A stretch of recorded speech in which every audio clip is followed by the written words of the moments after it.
Boston, summer of 1920.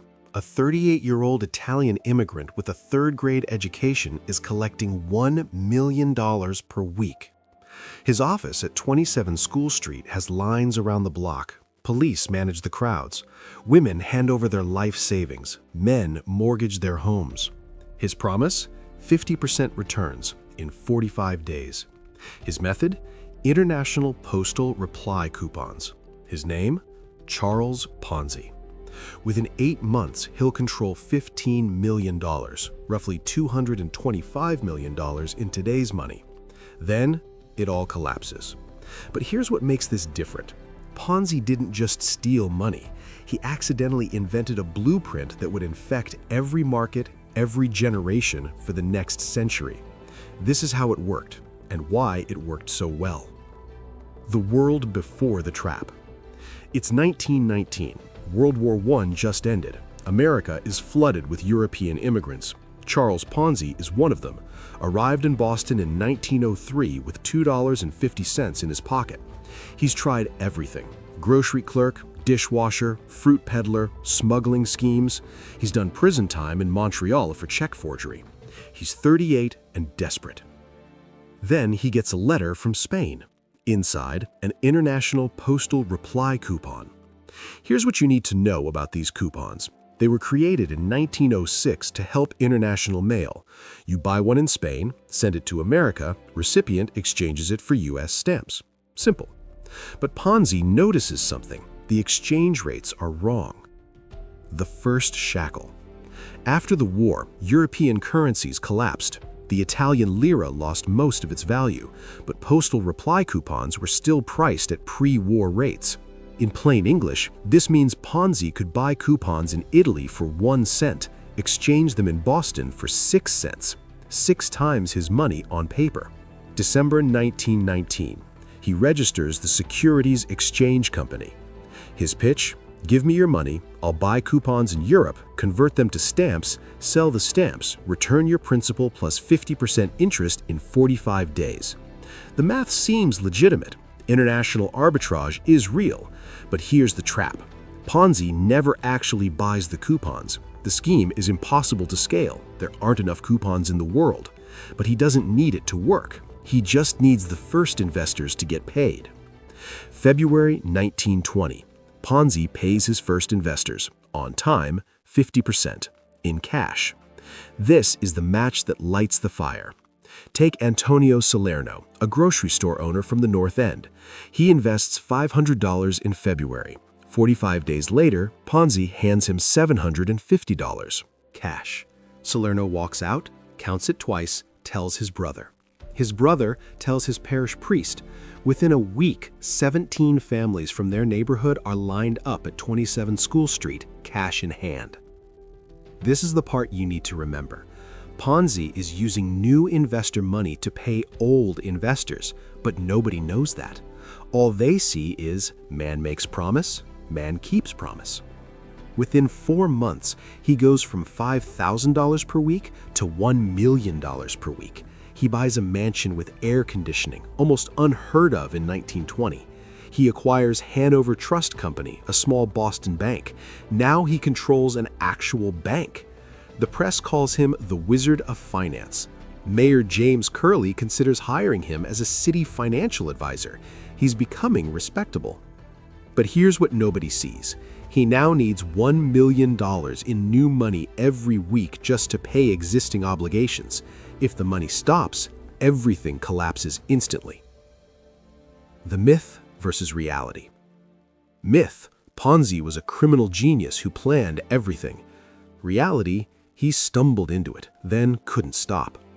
He genuinely believed at first he'd figure out how to make it work. By the time he realized he couldn't, 10,000 people had invested. Stopping meant admitting fraud. Continuing meant hoping for a miracle. So he does what every Ponzi schemer after him will do. He escalates. July 20th, Clarence Barron enters the story. Barron publishes the Boston News Bureau, later Barron's Financial Weekly. He's a financial analyst, and he does what nobody else bothered to do. He runs the numbers. Here's what Barron discovered. To generate the returns Ponzi claims, he'd need to be trading 160 million postal reply coupons. The entire world only printed 27,000. The math doesn't work. Barron publishes his findings on July 26, 1920. Then, the Boston Post investigates. They discover Ponzi's criminal record. They contact postal authorities, who confirm nobody's buying or selling coupons in those volumes. 2 weeks. That's how long the empire lasts after the first crack appears. The first morning after the Post article, the lobby at 27 School Street goes silent. No cheerful greetings, no celebratory handshakes, just the shuffle of feet, nervous coughs, people avoiding eye contact. Then someone near the front speaks up, voice shaking, "I want my money back." The crowd exhales. Everyone starts talking at once. Ponzi appears on the second-floor balcony, raises his hands, smiles. "Anyone who wants their money, come to the window." He pays them, every single person who asks. He's still playing the confidence game. If he can restore faith, maybe he survives. Myth: Ponzi ran with the money. Reality: he tried to save it until the end. But the authorities are watching now. Massachusetts Bank Commissioner Joseph Allen audits his books. Ponzi has $7 million in liabilities and less than $1 million in assets. The gap isn't closable. August 12, 1920. Federal agents arrive. Ponzi doesn't resist. He puts on his coat, adjusts his tie, walks out the front door. The crowd that once cheered him now stands frozen, silent. The takeover mechanism. The aftermath reveals the anatomy of trust destruction. Ponzi collected $15 million from 40,000 investors. About half went to paying early investors their profits. The remaining half? Gone. Spent on mansions, bribes, and the cost of maintaining the illusion. The postal coupon theory? Investigators find that Ponzi purchased exactly 2 coupons during the entire operation. 2. Investors receive 30 cents on the dollar, and only after years of legal battles. 5 banks fail as a result of the collapse. Thousands of families are ruined. Suicides follow. Myth: Ponzi's investors were stupid. Reality: the smartest people in Boston invested with him. Bankers, lawyers, doctors, police captains. They saw real returns. They saw regulatory inaction. Massachusetts authorities knew about Ponzi for months before acting. Why? Political pressure, ethnic loyalty, and the same question that paralyzes regulators today. What if he's legitimate and we destroy a real business? The pivot. Ponzi serves 3.5 years in federal prison, released in 1924. Does he disappear? No. He moves to Florida and launches another scheme, land speculation. Same structure, different product. Arrested again, more prison time. Deported to Italy in 1934. He pitches himself to Mussolini's government as a financial expert. They reject him. He moves to Brazil, works as a translator, lives in poverty. Dies in a charity hospital in Rio de Janeiro in 1949, nearly blind, with $75 in assets.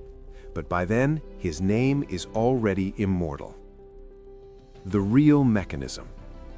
Why did it work so well? First, timing. Post-war chaos made international arbitrage sound plausible, technical enough to be real, simple enough to explain. Second, social proof. Ponzi didn't advertise, his investors did it for him. Every person who got paid became a missionary. This is why modern schemes use testimonials and social media. Third, the credibility spiral. Early success attracted banks, politicians, press. That validation attracted more investors.